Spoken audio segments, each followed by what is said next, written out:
Demon Emperor Chapter 608 hanggang 609. Nagpapatuloy.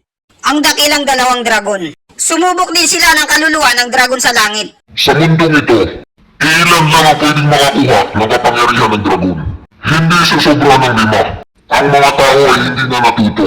Hindi nila alam ang hangganan nila. Sinabi mo ba na ang dakilang dalawang dragon ay may kaluluwa ng dragon sa langit? Alam mo ba na napakarami ng sumubok nito at nabigo?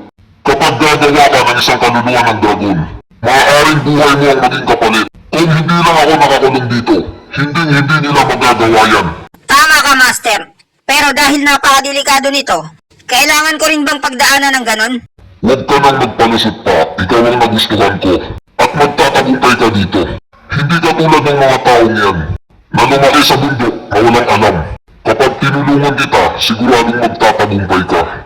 Master, susunod ako sa lahat ng iutos mo. Ayokong sunugin mo ako ng buhay at maging barbecue. Kailangan mong maging buhay-tapang. Kapag tinakbuhan mo ako, kahit delikado pa, hahanapin kita at pagpipira-pirasuhin kita. Handa na bang 10 uod na yan? Master, sila ang mga kaluluwa ng dragon sa lupa. Para sa akin, mga uod sila. Sige Master, yan ang sinabi mo eh.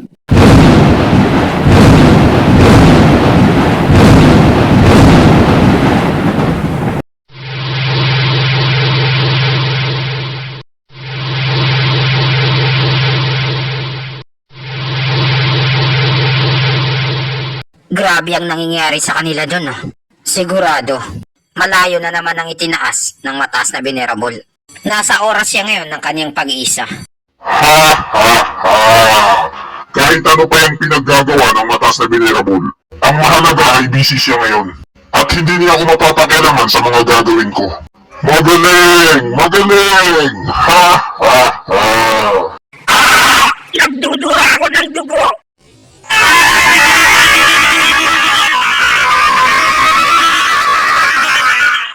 Anong nangyayari sa inyong 5? Bakit kayo nasasaktan? Hindi namin alam kung anong ginagawa ng batang yan sa loob. Parang guguho ang mundo at lumilindol. Hindi na namin kaya to. Hindi na tatagal ang balisang pormahan namin. Imposible talaga na ganito kalakas ang kapangyarihan ng batang yan. Hindi ko talaga alam kung anong kababalaghan ang ginagawa niya sa loob. Ang ibig mo bang sabihin ay gumagawa siya ng kaluluwa ng dragon sa langit? Ito ba yung 10 dragon bukas ang langit? Imposible yan. Isa pa lang siyang proton stage. Ang pinakamalayong mararating niya ay radiant stage. Ang ethereal stage ay masyadong napakalayo para sa kanya. Kailangan niya pang bumuo ng kaluluwa. Hindi ko rin alam. Pero kapareho nito ang nakalagay sa alamat. Ang 10 dragon bukas ang langit. Ang susunod niyan ay kumukuti-kutitap. At yun na ang pagbaba ng Dragon Ball Z. Kailangan nating mag-ingat sa mga matatakaw at mga pakialamero. Naruto, Hansign, Tiger.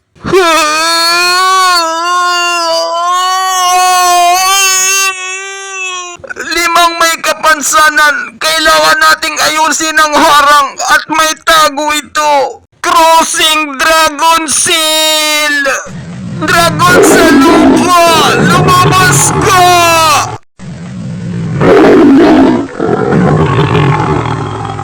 Raygon!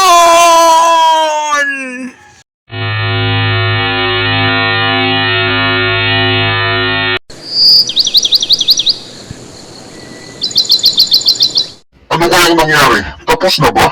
Akala ko kung ano na. Pero ang pinakamaganda sa lahat, may 3 araw pa ako. Sigurado ako na magpapahinga pa ang matandang yan at matutulog.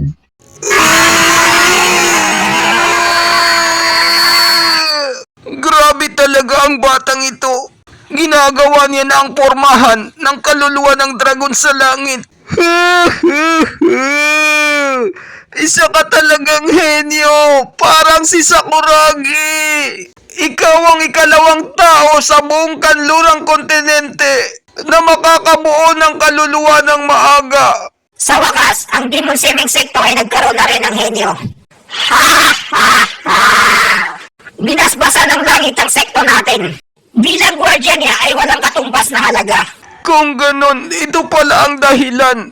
Kaya kumikirot ang puso niya dahil gagawa pala ito ng kaluluwa. Ngayon, ang kapangyarihan ng kaniyang kaluluwa ay hindi na matansya. Ang natitira na lang na kailangan niyang gawin ay ang isang henyo ay hindi talaga yan naglalakad. Pero ang batang ito, para siyang may sayad. Sinabi niya sa akin na siyam lang ang dragon niya, pero 10 pala. Hindi na sayang ang pagpapanggap ko bilang tsitae, alalay niya. Ang 10 dragon bukas ang langit ay nagsisimula pa lang. Ang pinakamahirap dito ay ang pagbuo ng kaluluwa ng dragon sa langit. Ang kapangyarihan ng dragon na galing sa 9 na langit ay hindi ito basta-basta lang na kayang tangkihin ng kung sino man. Relax lang kayo, maayos ang kalagayan ng bata. Ang kaniyang puso ay nasa pinakahangganan na. Hindi siya basta-basta ma-heartbroken. Sigurado ako na magtatagumpay siya.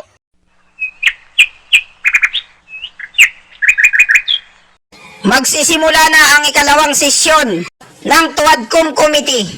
Venerable C, ano na naman ang pinuputak-putak mo na sinasabi mong napaka-importante? Pinuno ng sekto. Gusto ko sana natanggalin nila ang opisina ng kapili-piling trabahador. At bakit ko naman tatanggalin? Anong rason? Dahil ito ay labag sa batas, ang mga trabahador ay dapat ginagawa lang nila ang kanilang mga tungkulin. At ito ay ang magtrabaho sa sekto. Hindi na maganda ang mga nangyayari dahil ang mga mag-aaral sa loob at mag-aaral sa labas ay pumupunta na dun. Naubos ng mga mag-aaral, naging trabahador na lahat. Ang mga masasamang sekto, lakas lang ang kinikilala nilang batas. Kahit lahat na ng mga mag-aaral ay maging trabahador, isa lang ang ibig sabihin nun, may hina ang mga taga-loob ng sekto. Hindi kaya maganda na ang loob ng sekto na lang ang ipatanggal natin? Ha ha ha! Napakagaling ng pagkakasabi mo. Bravo! Noon mag-isa lang ako at wala akong magawa sa mga makukunat na matanda na to. Ngayon sila nang nag-away-away, napakasarap sa piling. Nahawak ko na ulit ang kapangyarihan sa aking mga kamay. Magpakakomportable lang kayo mga kupal. Pinuno ng sekto, ang loob ng sekto ay ang pundasyon ng sekto natin. Kapag pinahina mo ito, manghihina ang sekto natin. Kapag pumanig ka sa opisina ng trabahador, parang hindi mo na ginagampanan ang trabaho mo, pinuno ng sekto. Malalagay sa peligro ang pundo ng sekto natin. At imposible na tayong makabayad ng utang. Lubog na tayo sa utang. Ha ha ha! Venerable C, masyado kang kabado at nag-aalala. Ang katotohanan ay hindi mo may tatanggi kahit ano pang sabihin mo. Ang pag-angat at pagiging sikat ng opisina ng kapili-piling trabahador ay hindi na mapigilan. Naabutan na nila ang loob ng sekto sa maikling panahon lamang. Kapag pinabayad lang natin sila, isang malaking kawalan to sa atin. At ito ay isang magandang nagawa sa opisina ng trabahador. Kailangan din natin bigyan ang mga trabahador natin ng pagkakataon. Dahil nagsusumikap din sila para doon sa mga magtatagumpay sa kanila na galing sa hirap. Dahil nandito na rin kayo lahat, may papakiusap ako para sa batas ng sekto natin na ang trabahador na si Chupa ay maging isang kapili-piling mag-aral para sa mga nagawa niya at naitulong sa sekto. Anong masasabi niyo tungkol dito? Si Chupa ay isang matalinong bata at talentado pa. Karapat dapat talaga siyang maging kapili-piling mag-aral dahil sa mga naitulong niya. Pinapakiusap ko rin pinuno ng sekto na ang opisina ng trabahador. May mga malalakas kaming mga trabahador. Baka pwede rin silang maging kapili-piling mag-aaral. Sayang yung mga talento nila kapag hinayaan lang natin. Oo nga, pakiusap pinuno ng sekto, payagan niyo na. Kalokohan bilang mga venerables at mga matatanda. Sinusuway niyo na ang batas ng ating sekto. Pinuno ng sekto, ang pagpili ng kapili-piling mag-aaral ay may batas tayong sinusunod dito sa sekto. Ang pinaka-the best lang at pinakasikat ang pwedeng makasali. Samantala, ang opisina ng trabahador ay punong-puno ng mga walang kwentang basura at mga kriminal. Hindi ba ang pinakamataas na venerable, pinakamalakas sa lahat na nanggaling sa opisina ng trabahador ay hindi naging isang kapili-piling mag-aaral? Ang mga ninuno natin ang gumawa ng batas para mapigilan ang palakasan sa sekto at hindi masira ang sekto. Si Chupa at ang iba ay may mga potensyal at malalakas sila. Kasama sila sa mga magagaling sa sekto. Lahat naman kayo dito ay nasaksiyan nyo. At saka may batas din ng sekto natin. Kapag ang isang tao ay naprubahan ng karamihan sa mga matatanda at mga venerables, pwede siyang maging kapili-piling mag-aral. Kaya tinatanong ko kayo kung may tututol ba, kahit Chupa at ang iba para maging kapili-piling mag-aral. Pumapayag kami sa desisyon mo, pinuno ng sekto. Hindi pa tapos ang desisyon dahil kalahati lang ang pumapayag. Ang mga trabahador ay hindi sumusunod sa batas at pwedeng magkasira-sira ang kapili-piling mag-aral. Kapag nandun na sila, kailangan muna nating pag-isipan to ng maigi, huwag padalos-dalos. Tama si Venerable C, may tama siya. Tumigil na kayo sa walang kwentang pagtatalo niyo. Dito sa sekto ng mga masasama, may nakita na ba kayong banal na tao? O di kaya sumusunod sa banal na libro? Kapag sinunod natin ang sinasabi mo, puro na lang galing sa inyo ang magiging kapili-piling mag-aral. At hindi sila matatawag na kapili-pili. Dahil mga basura yon. Gumamit lang sila ng koneksyon o kaya backer, palakasan. Tuwad kong meeting to sa loob ng sekto. Anong ginagawa niyo rito? May mga nasagap kaming marites sa tabi-tabi.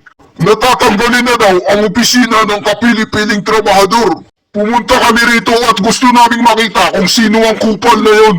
Na gustong ipasara ang napakagandang lugar. Napakatagal na ng panahon. Ngayon lang ulit magkakaroon ng mga magagandang kapili-pili. At ngayon mayroon na kaming mapagkukunan nito. At gusto niyong ipasara. Sino ba ang putang inang may gusto nun? At kaninong chismoso mo narinig ang marites na yan? Nag-trending ito sa buong social media. Hindi kami bingi para ito hindi marinig.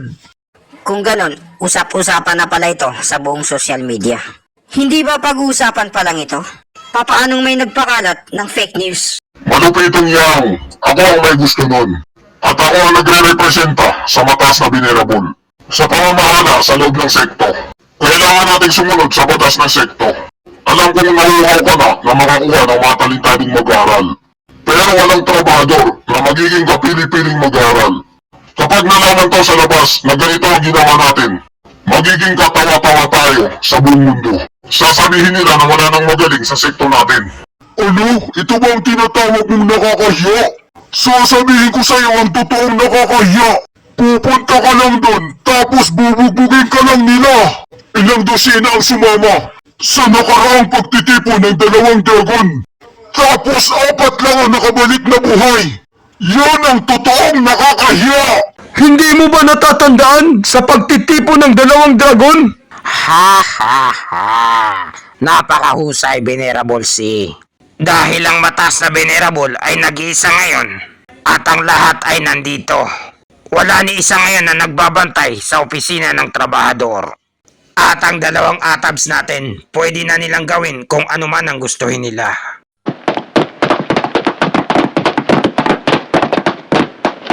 Eto na siguro ang opisina ng kapili-piling trabahador na trending ngayon sa social media. Kahit bago pa lang ito, malapit yan ang masira ang loob ng sekto. Siguro rich kid ang mga tao dito, kaya nila nagagawa yon. May tama ka, batang sister, Eugene. Eto na ang oras para maturuan sila ng leksyon. At may baon sa kanilang mga puso na ang mga trabahador ay trabahador pa rin habang buhay. Ang trabahador ay dapat trabahador pa rin. Ang kapal naman ng mukha nila para mangarap na maging kapili-piling mag-aaral. Hindi sila karapat-dapat. Hoy, mga pangit kayo! Nasaan ang manager nyo? Nandito na ang kapili-piling mag-aaral na si Eugene at Chipeng. Para subukan kayo, mga mababahong trabahador. Titignan natin kung may talento ba kayo. Maliban sa pagwawalis. Mga gar, tignan nyo, hindi talaga nagsinungaling sa atin si Chupa. Ang mga kapili-piling mag-aaral nandito para subukan tayo. Matandang kuya, Chiping, tagal na nating di nakita. Nabalitaan ko na ang kapili-piling mag-aaral ay pupunta rito para pumili ng mga mag-aaral. Pero hindi ko akalain na kayo palang 2. Hindi ang 3 venerable. Kaso ang problema, wala ngayon ng mga matatanda at mga venerable sa opisina ng trabahador. Ako muna ang magiging tagagabay niyo. Sabihin niyo lang sa akin kung anong kailangan niyo. Negrong Guiho, di ba ikaw ang pinakapaboritong mag-aaral ng pinakakupal na matanda? Anong ginagawa mo rito? Nakakahiya ka. Wala lang ito, nagkamali lang ako. Kaya pinarusahan ako ni Master at itinapon dito. Pero kahit nagkamali man ako, maganda ang naging buhay ko rito. Ang opisina ng trabahador ay punong-puno ng pag-asa at oportunidad. Lalo na ngayon na ang pagpili ng kapili-piling mag-aral ay dito na kinukuha. Kaya naman kailangan kong sumali. Ang opisina ng trabahador ay may oportunidad.